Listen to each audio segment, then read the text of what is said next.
set with the figure and the unopened package. It's a little beat up, but I got a good deal on it a couple of years ago and wanted to grab it.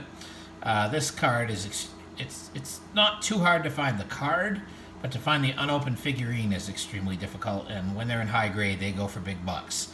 I did see one down at the Wilmington Mass Show the last 2 times I've been down there, but the seller was asking like $800 for them, which is a little on the high side, and I wasn't even in a position to make a reasonable offer at that point. But this is definitely something on my list. I'd like to get the figure and card all together, but I may break down at some point and just try to get the card. There are some of them on eBay right now, but nothing I plan on trying for anytime soon. Third card in my list, and this might be my favorite of all of them, the 1938 GOUDEY Bobby Doerr. I just love these cartoonish-like cards. This is actually a pretty hard card to find. Again, I probably wouldn't buy it unless it's slabbed. Even a poor condition grade 1 is gonna run probably close to $100. And once you start getting into 4s, 5s, 6s, you're looking several $100s, and extreme high grades would be in the thousands. It's a really cool card.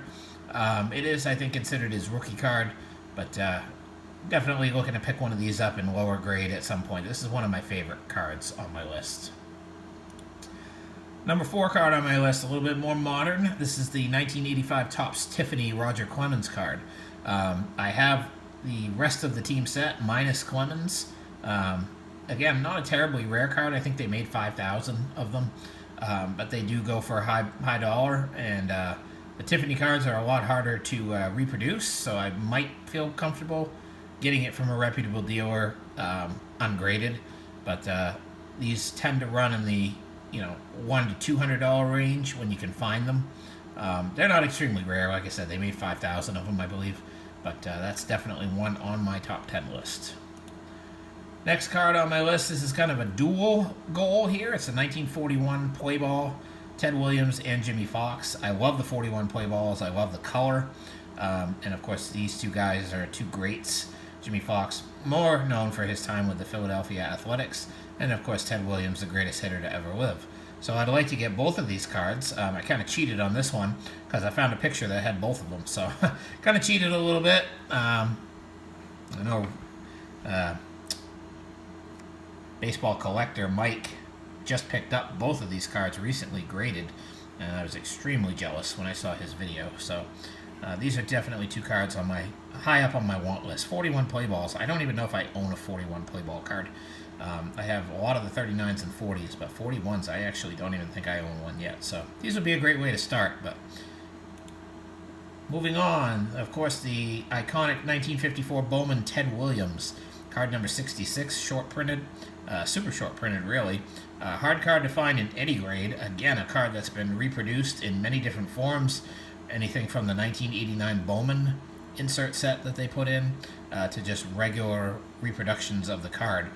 This is a card I would probably only buy graded as well. Again, lower graded specimens are still going to cost probably several $100s, and high grade would be in the ridiculous price range. But I think I would have to get one graded to feel confident that I had a real one. So 54 Bowman Ted Williams, number 66B essentially. Next card, the T206 Tris Speaker. Beautiful card. I always love this card. Love the blue background. Again, another example of a card that I probably would buy graded. A low grade example, 1 or 2 is going to cost a couple $100 probably. High grade cards or even mid grade cards are going to cost probably pushing $1,000. A beautiful card, iconic card of a great Hall of Famer, T206 Tris Speaker.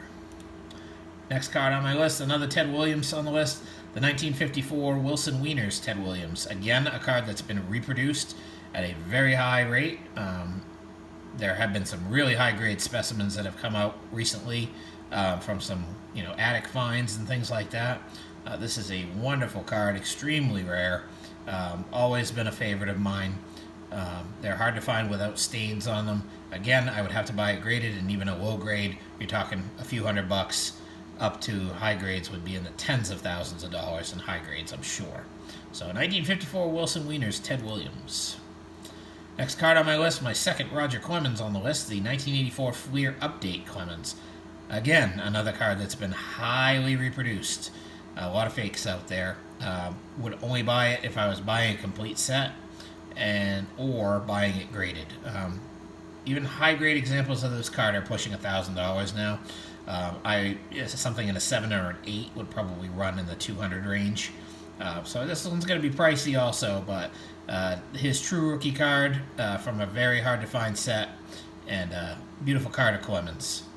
Definitely something that probably one of the more obtainable ones on my list, because there are plenty of them out there.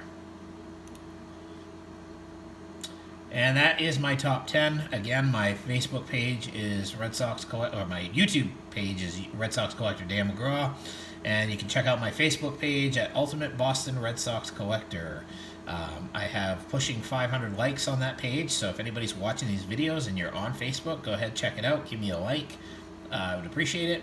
I do have a link to my want list online. I am going to try to post another video in the near future showing some of my more attainable cards that I'm looking for.